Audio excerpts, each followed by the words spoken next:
I'm Jay, and this is the Yankee and the Brit coming to you with a UFC 258 preview.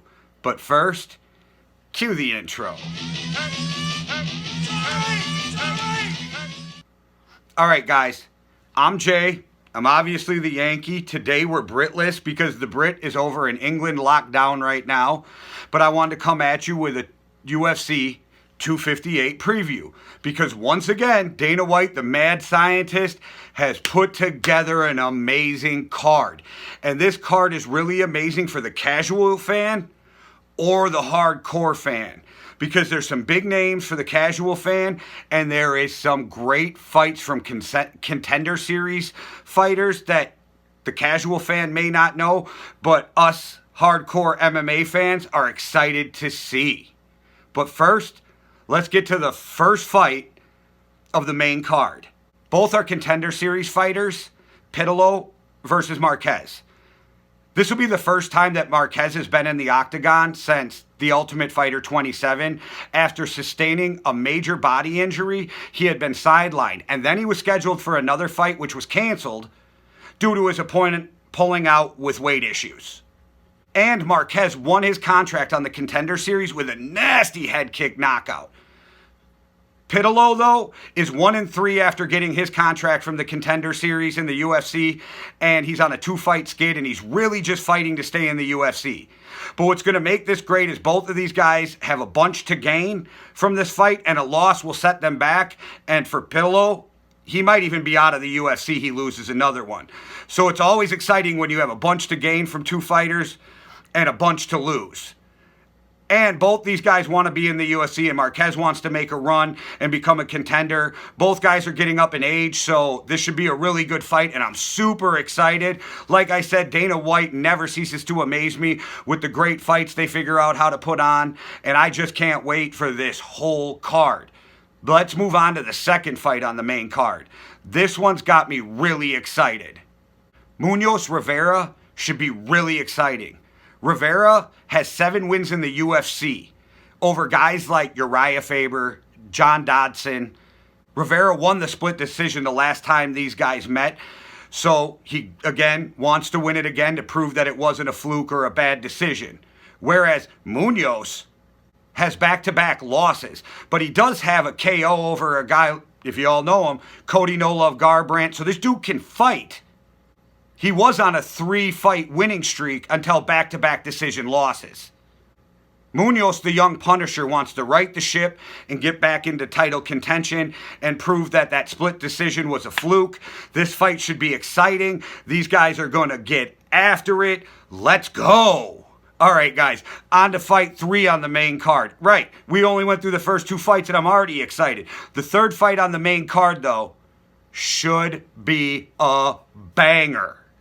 Gastelum versus Heinisch. Gastelum's on a 3-fight losing streak, which is not good, but this dude is a beast. He fought for an interim title, and he lost decisions, a 5-round decision, to Israel Adonijah and Darren Till.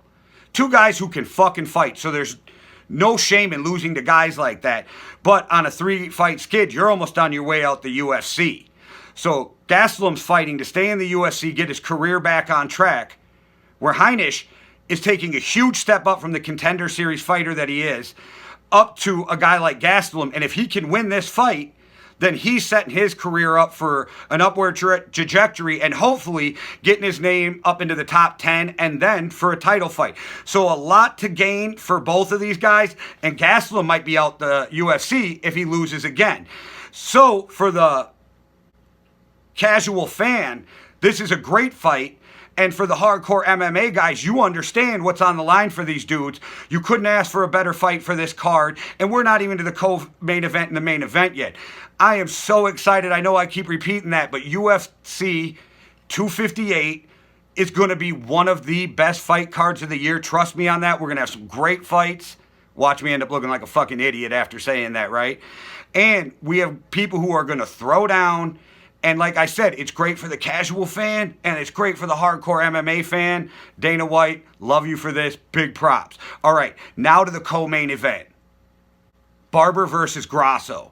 Now, Barber's coming off a nasty knee injury and coming off a loss, but before that, she was on a 3-fight winning streak, where Grosso won her first fight in her debut. So, both these girls are in a fight for contention in the UFC.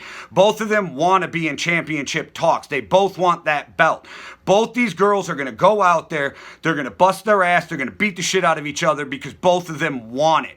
Now, Barber being a little younger, but Grosso's only 27, so I'm not saying she's old at all. But Barber's a 22-year-old beast who's coming on. I think this is going to be a great fight. Both these women believe in themselves and they believe they can beat the shit out of each other.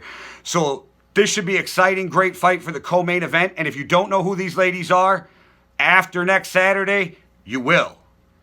But to the fight that everybody's excited for, the main event, a fight that should have happened, but COVID kicked it in the ass and had to push it back. All right, guys, tell me you are not excited for Usman Burns. I can't wait. This shit is gonna be a banger. These two are fucking beasts. Both of them have great ground games. Both of them can stand and bang. Usman seems to get a lot of hate, but this dude is a monster. He is a great champion.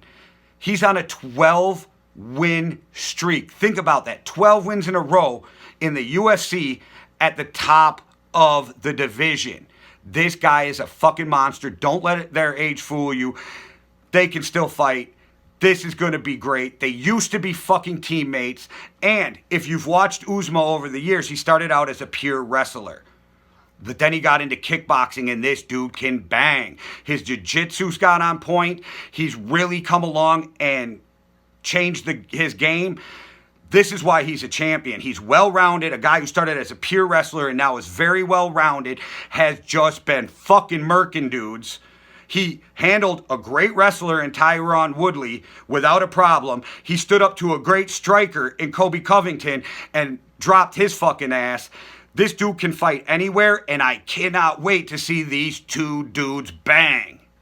These two were teammates. They trained together. Their families hung out. Their children played together. And it seems like Usman feels a certain way about this, like he's in his feelings. He's not okay with it. He called him a former friend, different things like that. So fighting him made him feel a certain way. I don't know if something happened personally, but you can tell that Usman's a little pissed off about this fight, whereas Burns will do anything at this point to be champion, so he didn't give a fuck. Friends, family, that could be his brother. I think he's still getting in there and banging for that belt, but it does make the storyline a lot more interesting. These dudes were teammates. They were friends. Burns even said that training with Usman gave him the confidence to know he can beat him. I don't know who's going to win this fight. If you made me pick, I'd probably lean towards Burns, but it would not shock me if either dudes won the fight. And I could see this thing being a knockout or finished on the ground. This is a great fight. And if you don't know a lot about Burns, he's on a 6-fight winning streak. He's tearing up the UFC. If it wasn't for COVID, he had already had this fight. It seemed like for a while, dude was fighting every 3 days. I mean, he was really active, knocking dudes out, controlling fights, owning people. He also ragdolled Tyron Woodley. This kid can fight.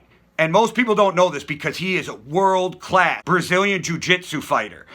World class, won world championships. This kid's been dominant since he was 16 years old in Brazilian jiu-jitsu. But he started out in karate. So he's got better striking than most jiu-jitsu guys. He also did wrestling. And then as he got older, he worked on judo to help with his BJJ. This dude wants a belt, and he wants it bad. He is driven. He is a fucking monster. Usman's a monster. We're just going to have a clash of two fucking monsters at the top of this 170 division, and they're just going to go all out. This is going to be a great fight. Anybody who's getting this card, this fight alone, is going to be worth the money you pay the UFC. All right, guys. Thanks for checking this out. I'm really excited. I know it was just the Yankee today without the Brit, but check back for both of us, the Yankee and the Brit, on Facebook and YouTube. Please follow, like, and subscribe. And if you enjoyed the podcast, tell a friend to tell a friend. All right, guys, get ready for UFC 258. I'll be watching it with you. One world, one love. Deuces.